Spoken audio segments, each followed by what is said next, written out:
Bonjour, this is Pavani.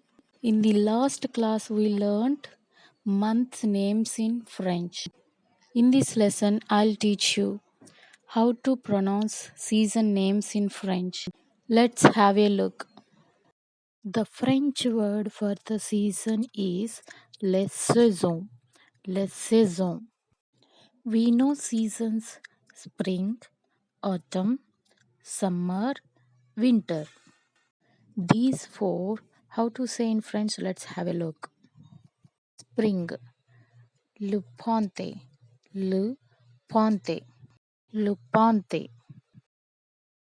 Autumn, l'automne, l'automne.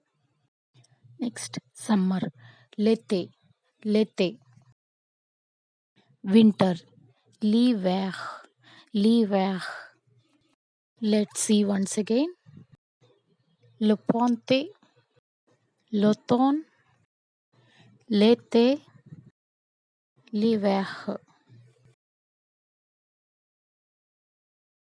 Look at some examples.